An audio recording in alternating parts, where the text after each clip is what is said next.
Mes parents m'ont abandonné en adoption quand j'avais 6 ans, parce que j'étais un enfant. Après 20 ans, Mes parents m'ont donné en adoption quand j'avais 6 ans parce que j'étais un enfant. Après 20 ans, ils me demandent de l'argent pour l'université de mes sœurs. J'ai 25 ans. Mon histoire remonte à l'époque où j'avais 6 ans, ou plutôt, à l'époque où je suis né. Je suis le troisième et plus jeune fils de mes parents. Nous n'étions pas riches, mais mes parents gagnaient assez pour élever 3 enfants. Nous vivions dans un petit village dans une maison ancestrale, ce qui nous épargnait beaucoup de frais. Mes grands-parents avaient une ferme qui couvrait une partie significative de nos besoins en cuisine. Papa était chauffeur de camion et rentrait chez lui tous les 3 ou 4 jours. Maman travaillait comme serveuse. Mes parents avaient déjà 2 filles quand ils m'ont conçue. J'étais le non planifié, et tu connais déjà les sentiments des parents quand un enfant non planifié apparaît. Évidemment, je ne savais rien de tout cela enfant. Mais en grandissant, j'ai commencé à comprendre ces termes petit à petit, et ce n'était pas agréable de savoir que je n'étais pas désirée. Mes parents voulaient se débarrasser de moi, mais le médecin a déconseillé parce que cela aurait pu causer de graves problèmes de santé pour ma mère. Mes parents, surtout ma mère, voulaient une fille. Sa raison était très simple. Elle voulait que je porte les vêtements jetés par mes sœurs aînées pour que je n'aie pas à acheter de nouveaux vêtements pour moi. Mes 2 sœurs aînées avaient 1 an d'écart, donc elles avaient à peu près la même taille de vêtements et utilisaient des vêtements interchangeables. C'était amusant pour elles. Cependant, quand je suis née comme enfant, mes parents ont été déçus. Ils me détestaient. Ils m'habillaient en vêtements d'enfant et m'envoyaient même à l'école dans l'uniforme rejeté de mes sœurs. C'était très embarrassant pour moi en tant qu'enfant, même si j'étais très petit à l'époque. J'ai encore un souvenir flou de la façon dont on me brutalisait en portant l'uniforme d'une fille et en ayant les cheveux longs. Si je me plaignais, tout ce que je recevais c'était un coup de ma mère. J'ai grandi en écoutant plus que des abus et des paroles dures de mes parents, la plupart d'entre eux ne comprenaient pas à l'époque, et quand je les comprenais, je haïssais mes parents. Papa était meilleur que ma mère, mais il était absent la plupart du temps et il était volubile dans sa nature. Certains jours, je pensais qu'il était neutre entre les 3, et d'autres jours, il se comportait aussi mal que maman, sinon plus. Je ne dirais pas que j'étais un enfant sain, je me révoltais. Quand j'ai commencé à comprendre leurs préjugés envers moi et que j'ai vu mes sœurs recevoir le meilleur de tout, alors que je recevais leur reste, j'ai commencé à être méchant avec eux parce que, en tant qu'enfant, je les tenais responsables de ma misère. Oui, j'étais puni pour mes actes, parfois sévèrement. Je devais préparer mon propre petit déjeuner et je n'avais souvent plus de dîner. Il n'avait que 6 ans et il en avait déjà. Il y a un incident dont je me souviens très bien, et je pense que c'était le tournant de ma vie. Ce jour-là ou cette semaine-là, je me souviens pas vraiment, j'étais sévèrement intimidée dans la cour de récréation parce que je m'habillais comme une fille. Je suis rentrée à la maison et j'ai découvert que maman avait apporté de nouveaux vêtements pour mes sœurs pendant les vacances. Et boum, j'ai pris des ciseaux et je les ai coupés en confettis. Je sais que j'ai été méchant et je ne suis pas fière de ce que j'ai fait, mais j'en avais assez d'être moquée à cause de mes parents. Elle venait d'un lieu de douleur et non de méchanceté. Plutôt que de comprendre ma douleur, mes parents ont considéré cela comme un péché qui méritait la punition la plus sévère de tous. Ils m'ont mise en adoption. Ils ont attendu 1 mois, mais ne se sont pas intéressés. Et cette colère s'est également déchaînée sur moi. On me disait constamment combien je n'étais pas utile, que personne ne voulait de moi. J'ai parfois entendu ma mère dire: j'aurais aimé connaître son genre, je ne l'aurais jamais amené au monde. Il me poursuit de savoir que mes parents me détestaient tant, et pour une raison qui n'était pas sous mon contrôle. Au bout d'un certain temps, quand il n'y avait aucune réponse à mon adoption, ils ont commencé à en parler à leurs amis et à leur famille. Papa connaissait quelqu'un dans la ville voisine qui conduisait une camionnette avec sa femme. Ils étaient relativement plus pauvres que nous, mais ils voulaient un enfant. Ils avaient plus de 30 ans et essayaient d'avoir un enfant depuis plus d'1 décennie, mais ils n'avaient pas de chance. Papa leur a parlé, et ils ont accepté de m'adopter tout de suite. Je me souviens de ce moment où papa a annoncé la nouvelle à maman et à mes sœurs. Elles étaient ravies et heureuses de se débarrasser de moi. Papa a aussi prévenu qu'il était pauvre et qu'il ne pourrait jamais aller à l'école. Maman a roulé les yeux et dit, qui sans souci, emmenez-le là demain. J'étais là, dans un coin, tenant le rideau, abasourdie. Même si je détestais ma famille, j'étais effrayée et blessée d'avoir à les quitter. J'avais des larmes aux yeux, mais je n'ai pas pleuré à voix haute. Ils étaient si heureux, s'amusant du moment, qu'ils ont oublié que j'étais là. Quand papa m'a vu pleurer, il est venu, m'a frotté le dos et a dit: emballe tes affaires, on partira demain matin pour ta nouvelle famille. J'ai pleuré à voix haute quand il a dit ça, mais j'ai réalisé qu'il tombait dans des oreilles sourdes. Puis je suis allée dans ma chambre et j'ai commencé à faire mes valises. Quand j'ai quitté la maison et tout au long du trajet, ma nouvelle famille m'a accueillie avec chaleur, mais l'histoire a continué. Ma nouvelle famille était vraiment pauvre. Ils avaient une petite maison avec une seule chambre. Ils avaient rénové l'entrepôt pour faire ma chambre, et je ne me plaignais pas d'avoir fait un effort pour me fournir un endroit.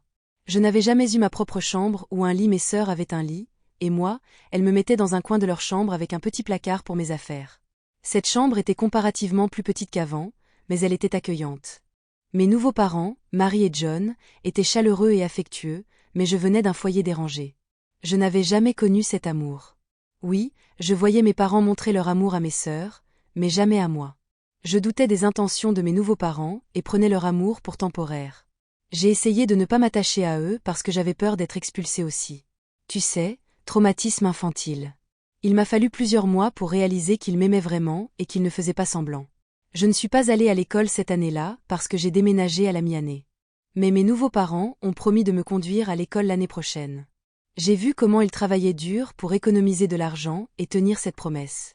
C'est à ce moment-là que j'ai commencé à les aimer. Mon adoption s'est avérée être une bénédiction déguisée. Mes parents biologiques ne sont jamais venus après m'avoir envoyé avec Marie et John. Honnêtement, j'étais soulagée, car ici j'étais traitée à cause de mon identité originelle, comme un enfant. Marie et John étaient des gens très travailleurs. Ils travaillaient de 14 à 16 heures par jour dans leur fourgon, qui se trouvait juste à l'extérieur de leur appartement. Je ne restais pas seule quand ils travaillaient car je pouvais les voir directement depuis la fenêtre de ma chambre. Avec le temps, j'ai commencé à passer mes journées dans le van, à les aider autant que je pouvais. Quand je me suis inscrite à l'école, j'ai consacré tout mon temps à l'étude, mais j'ai aidé aux tâches ménagères quand j'étais libre. J'avais un peu plus de 10 ans quand j'ai commencé à aider John à la caisse. J'étais assez bon en maths, j'ai donc appris les affaires et la comptabilité très tôt. Après le lycée, je voulais me consacrer entièrement à leur entreprise, mais tous deux ont insisté pour que j'achève d'abord mon diplôme universitaire. Ils l'ont financé par leurs économies, bien qu'ils soient devenus trop vieux et trop faibles pour conduire le van. Je voulais assumer cette responsabilité de la même manière qu'ils ont pris la mienne, mais ils m'ont assuré qu'ils pouvaient se débrouiller pour quelques années de plus et que je devrais continuer mes études. J'ai étudié les affaires et la comptabilité à l'université parce que, en fin de compte, je voulais devenir entrepreneur. Le jour de mon diplôme a été le plus heureux de ma vie, et Marie et John étaient ravis. Ils ont même invité mes parents biologiques à la cérémonie, mais ils ne se sont pas présentés. Après l'université, je voulais conduire le van et laisser Marie et John prendre leur retraite, mais ils avaient d'autres projets pour moi.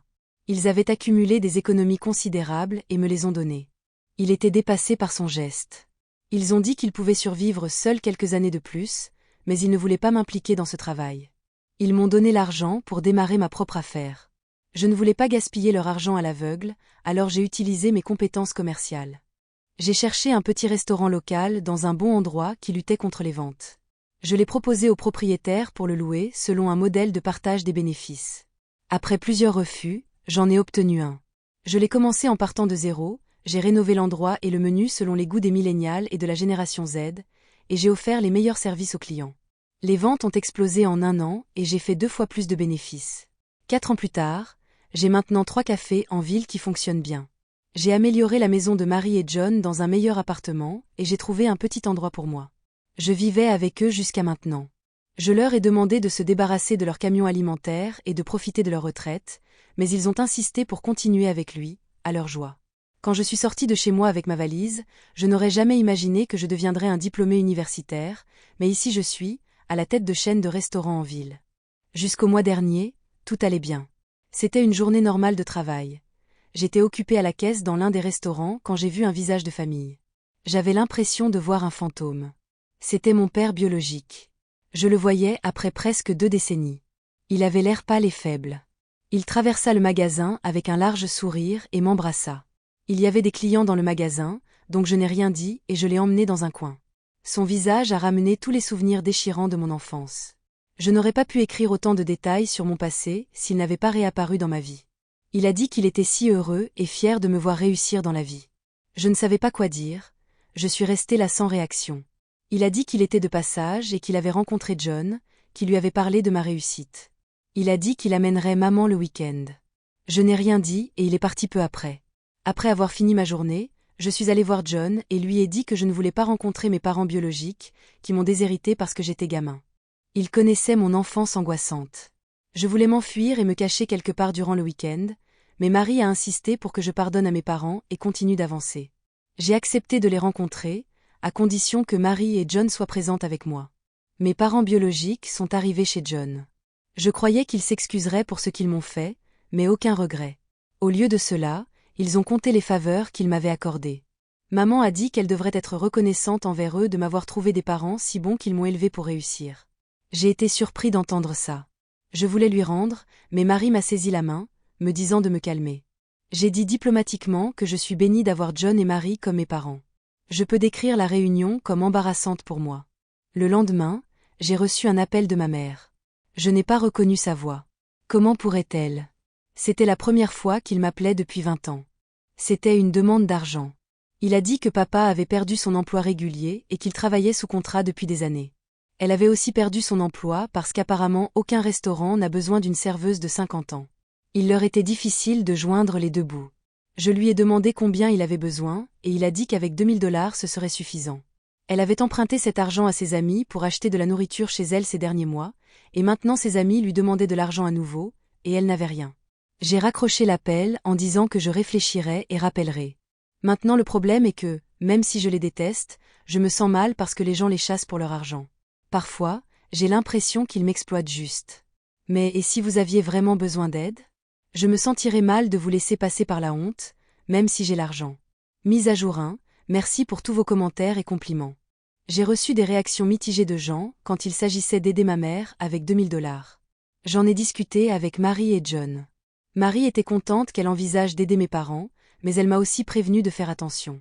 John a dit que c'était mon argent, donc ce devrait être moi qui prendrais la décision. J'avais aussi la même peur que moi, et s'ils essayaient de profiter de mes émotions? Après y avoir réfléchi, j'ai accepté de faire ce premier et dernier pari avec mes parents biologiques, et j'ai fait le virement sur leur compte. Je me sentais bien d'être capable d'aider ma famille, même si vous avez été cruel avec moi. Mais j'avais tort. Peut-être que je devrais dire que j'avais raison car j'avais peur qu'ils ne m'exploitent financièrement, et en fait ils essaient. Une semaine après avoir envoyé l'argent, maman m'a rappelé. J'ai répondu avec des sentiments mitigés. Il m'a remercié pour mon aide et a dit « Tes sœurs veulent te voir, qu'en penses-tu que tu pourrais venir ?» À ce moment-là, j'avais vraiment l'impression que ma famille voulait de moi. Je sais que mes parents m'ont fait du mal quand j'étais enfant et je les haïssais, mais je n'ai jamais détesté mes sœurs. Peut-être qu'en tant qu'enfant je leur ai fait des choses méchantes, mais après avoir grandi, je ne les ai jamais blâmés. Ce n'était pas sa faute. Parfois, j'ai même pensé que mes parents se débarrassaient de moi parce qu'il était pauvre et non parce qu'il était méchant. J'ai dit à maman que nous pourrions nous rencontrer dimanche prochain et que je pourrais aller chez elle. Elle est intervenue en disant « Pourquoi ne nous sommes-nous pas rencontrés ailleurs ?» Je n'y ai pas beaucoup pensé et j'ai juste dit oui. Elle a dit qu'elle enverrait les détails du lieu et de l'heure. Après avoir raccroché, j'ai senti cette gêne. Pourquoi ne voulais-je pas que je rentre chez moi? Je veux dire, oui, peu importe où vous êtes, mais quand même, quand vous retrouvez votre famille après tant d'années, ne pensez-vous pas que vous les inviteriez à la maison au lieu de les rencontrer dans un restaurant? Cependant, elle m'a envoyé les détails du restaurant, et c'était l'un des plus élégants de la ville. Je n'y ai pas beaucoup pensé à l'époque car mon esprit était piégé dans le fait que je n'avais pas été invitée à la maison. Je suis allée au restaurant. Ils étaient déjà là. Mes sœurs ont couru me serrer dans leurs bras. Pendant un moment, j'ai été heureux de les voir après tant d'années. Je me suis amusée à rattraper leur retard, jusqu'à ce que le menu arrive et qu'ils commencent à commander. Délibérément, ils cherchaient le plus cher. Quand ils ont demandé ce que je voulais, mon père a juste souri et a dit « Demandez le plus cher, mon fils est un grand homme maintenant. » C'était si mesquin de sa part de le dire. Si John ou Marie l'avaient dit, j'aurais été un fils fier, mais venir de mes parents biologiques était méchant et cruel. Je ne pouvais rien faire. Je me suis assise là, les regardant dévorer la nourriture et piller mon portefeuille. Oui, j'ai payé l'addition. J'avais des pensées folles dans ma tête, comme de disparaître avant le compte, mais ça aurait été trop dur pour eux. J'ai juré à ce moment-là de ne plus tomber dans son piège émotionnel. J'ai été froid le reste de l'après-midi, et je parie que vous ne l'avez pas remarqué. Quand je suis partie, je n'ai pas été invitée à la maison non plus. Ma grande sœur a demandé plus tôt, « Où allons-nous dîner maintenant ?» J'ai un sourire et dit « Nulle part », et je leur ai dit adieu. Je suis revenue et j'ai parlé à Marie de ma famille avide. Elle a été surprise d'apprendre cela. C'est une femme très gentille et indépendante, donc elle trouve ça très dérangeant. Il m'a conseillé de ne pas être idiot à nouveau, et de ne pas trop penser à eux. Il m'a dit de me concentrer sur ma vie. J'ai fait ça. Mes sœurs m'ont appelé après une semaine ou plus, mais je n'ai pas répondu. Ma mère m'a aussi appelé, mais je ne lui ai pas répondu non plus. 2 mois se sont écoulés depuis, et maintenant ils ont cessé de m'envoyer des SMS ou de m'appeler. Je pense qu'ils ont compris que je ne voulais pas qu'ils soient dans ma vie. Mise à jour 2, salut tout le monde. Merci pour votre soutien. Comme je l'ai mentionné dans mon dernier billet, j'ai arrêté de répondre à mes sœurs et mes parents biologiques parce que j'ai compris qu'ils ne voulaient que de l'argent. Presque après 5 mois, ma mère m'a appelé hier à nouveau. J'ai vu le téléphone sonner et j'ai répondu improvisément. Il a commencé par une conférence superficielle, en me demandant mon travail et moi. Cela semblait si faux et prétentieux que je ne pouvais pas le supporter. Je lui ai demandé ce que je voulais. Elle a respiré profondément et dit que mes sœurs devaient quitter l'université parce que papa ne pouvait pas payer ses études. Donc il voulait que je finance leurs études universitaires. J'étais furieuse. Elle m'a demandé de me calmer et a dit que c'était mes sœurs, ma famille, et que je devrais les aider. À ce moment-là, j'étais au travail et je ne voulais pas devenir fou, alors j'ai raccroché. Il m'a rappelé dans l'après-midi. J'ai ignoré l'appel quelques fois, mais je m'énervais. Ignorer n'était pas la solution. J'ai réalisé que la prochaine fois que j'appellerais, je répondrais. Elle a demandé, « Tes sœurs sont excitées de retourner à l'université. Alors, comment allons-nous faire? Vas-tu payer une fois ou par semestre?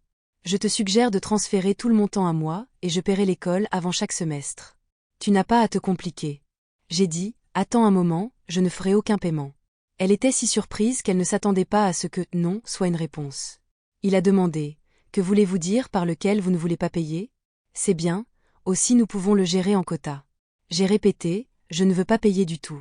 L'éducation de mes sœurs n'est pas ma responsabilité, surtout quand mes parents m'ont abandonné et ne se sont jamais souciés de moi. Même maintenant, vous me parlez seulement parce que vous voulez utiliser mon argent. Elle bouillait de rage et a perdu la tête avec mes mots. Il a dit, n'oublie pas qu'on t'a donné naissance. Tout ce que tu es, c'est grâce à nous. Ton père a trouvé une bonne famille pour toi, et maintenant, quand c'est ton moment de nous récompenser, tu ne peux pas esquiver tes responsabilités. Tes sœurs et tes parents sont ta responsabilité, et tu dois prendre soin de nous tous. J'avais beaucoup à dire, mais c'était comme parler à des sourds et des narcissiques. Alors j'ai juste dit, eh bien, oui, je dois beaucoup à mes parents. C'est John et Marie. Ils méritent tout le crédit pour mon succès, et pour vous. Je ne sais pas qui ils sont. Aucun de mes documents n'a son nom, et je n'ai aucune photo avec vous. Donc je ne crois pas les connaître. Je me lançais des insultes, mais j'ai juste dit « mauvais numéro, madame », et j'ai raccroché. Maintenant, vous pouvez me traiter d'égoïste, de cruel ou autre, mais je ne vais pas gaspiller mon argent durement gagné dans ma soi-disant famille. Ils n'ont jamais été ma famille. Ils se sont débarrassés de moi quand j'avais 6 ans. Et oui, j'ai reçu des commentaires dans mes mises à jour précédentes que j'appelle John et Marie par leur nom et pas maman et papa. En fait, oui, je les appelle maman et papa. Je ne l'ai pas fait tout de suite, après être arrivé avec eux, mais quand ils m'ont emmené à l'école, ils ont travaillé dur pour subvenir à mes besoins et m'ont aimé. Je les ai attachés et je les ai appelés maman et papa. Pour raconter les choses ici, je les ai mentionnés par leur nom. John et Marie sont mes vrais papas et maman. Et mes parents biologiques ne les appellent rien. Pour moi, ils n'existent pas. C'est toute mon histoire jusqu'ici. Histoire 2. J'ai découvert que ma femme m'a trompé avec un gars qu'il a rencontré à une convention, alors je les ai mis tous les deux en danger. Ma femme et moi nous sommes mariés il y a environ 5 ans. Nous nous entendions très bien et nous aimions toujours faire des choses ensemble. Nous étions tous les deux gamers, nous aimions l'anime et partagions notre amour pour la culture des nerds. Elle signifiait le monde pour moi, et j'ai toujours pensé que les choses allaient bien. Nous sommes tombés amoureux très vite, environ 3 ans avant notre mariage. En fait, je l'ai rencontré à une convention, et je pensais que nous serions un couple parfait. Nous avons commencé par parler de notre amour pour Legend of Zelda, et nous avons fini par discuter du dernier chapitre de One Piece. Certaines personnes recherchent leur partenaire idéal, leur tout. Pour moi, c'était elle. On s'est mariés un peu vite et on a eu un mariage très bizarre, on a même encouragé les gens à se déguiser. Cependant, nous n'avons pas eu l'occasion d'aller à des conventions à cause de nos travaux et combien ils étaient coûteux, donc nous avions rarement l'occasion. Je voulais faire quelque chose de spécial pour notre 5e anniversaire. Je ne gagnais pas beaucoup d'argent, mais je gagnais assez pour prendre soin d'elle. Je l'ai surprise pour son anniversaire avec des billets pour l'une des plus grandes conventions de bande dessinée que les gens rêvent d'y aller. Elle était en extase et j'étais excitée d'y aller. Je n'ai jamais été bien avec les femmes. En fait, je n'ai jamais su quand il l'aimait jusqu'à après. Ce n'est qu'après plusieurs conversations que j'ai remarqué, même avec ma femme. Il m'a fallu 3 longues conversations à Discord pour me rendre compte qu'il aimait et voulait mieux me connaître. Quand nous sommes allés à la convention, tout allait bien. Une fille habillée comme la princesse Leia esclave ne cessait de louer mon costume de Stormtrooper, que j'ai monté au dernier moment. Après son départ, ma femme m'a mis de côté, en train de parler de comment cette fille flirtait avec moi. Je lui ai dit que je n'avais même pas remarqué. C'était tellement mauvais de lire l'environnement que je n'ai pas compris les signes. Ma femme était un peu frustrée, mais nous avons continué notre journée, car c'était une convention de 3 jours après tout. Nous sommes allés à une rencontre, et c'est là qu'il est arrivé. Il était habillé comme Han Solo, et ma femme, qui était aussi habillée comme la princesse Leia, a commencé à lui parler. Ils ont commencé à parler beaucoup plus, approchant. Je suis intervenue, et j'ai dit que c'était le mari. Le type a dit que c'était sympa de me rencontrer, mais il a refusé de faire un contact visuel. Après son départ, j'ai fait face à ma femme. Elle a dit qu'il ne se passait rien, qu'il n'était qu'un bon garçon et qu'il aimait sa tenue. Elle était la plus grande fan de Star Wars, donc elle aimait bien sûr en parler. J'ai raté en pensant que ce n'était rien. Le week-end s'est poursuivi. Le lendemain, ma femme s'est réveillée malade et épuisée. Je lui ai dit qu'il descendrait et reviendrait plus tard. Je suis partie, mais une partie de moi ne pouvait pas secouer ce qui s'était passé l'autre nuit. Je l'ai peut-être attribué à ma propre imagination. Mais ma femme ne répondait pas à mes messages. Il nous restait encore une journée avant la fin de la convention, donc je lui ai acheté quelque chose à lui donner après son retour. Quand je me suis approchée de la pièce, j'ai entendu des bruits, des gémissements et autres. Je l'ai écartée en pensant que c'était peut-être ma femme. Quand j'ai ouvert la porte, elle était là, me regardant. Il était clair qu'il avait fait quelque chose. Je l'ai confrontée, mais elle a dit que rien ne s'était passé. J'ai regardé autour de moi en essayant de trouver quelqu'un, mais personne n'y était. Il a passé la convention, et ma femme a commencé à prendre ses distances. Elle travaillait plus longtemps et rentrait épuisée à la maison. Je lui ai demandé si je voulais regarder un film ensemble, mais elle me disait occupée. Je ne pouvais pas secouer les gémissements que j'ai entendus. J'ai vu que les notifications Discord étaient éteintes. Il ne les a jamais éteintes durant toute notre relation, donc quelque chose n'allait pas. J'ai ouvert son téléphone, surpris que le code soit le même, et j'ai commencé à lire les messages. Ils étaient du type qu'il a rencontré à la réunion de Star Wars. Elle flirtait toujours avec elle et ils ont échangé des photos. Elle a même mentionné qu'elle voulait jouer un jeu de rôle avec elle, et elle était tout à fait pour. J'étais furieuse et j'ai laissé le téléphone furieux, prétendant que je n'avais jamais rien vu.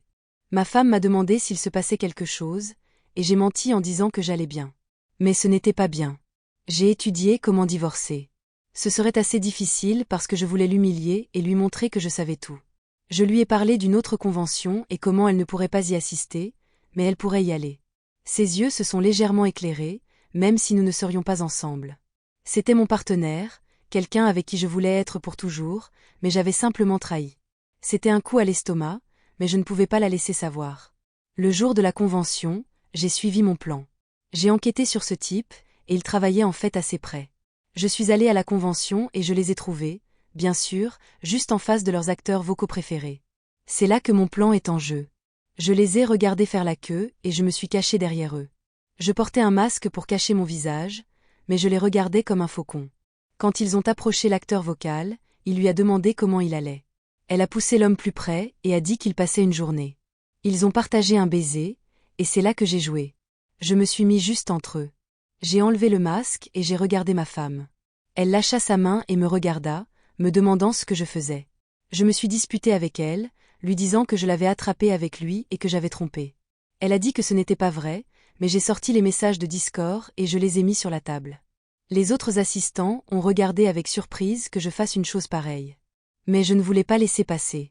J'ai annoncé à tout le monde que ma femme était un tricheur et que j'avais été trompée par ce type, qu'il a rencontré également à une convention. La célébrité s'est levée et a dit qu'elle avait besoin d'une pause, puis elle a disparu. Les yeux de ma femme étaient remplis de larmes et elle m'a supplié de l'écouter. Mais je n'ai pas pu.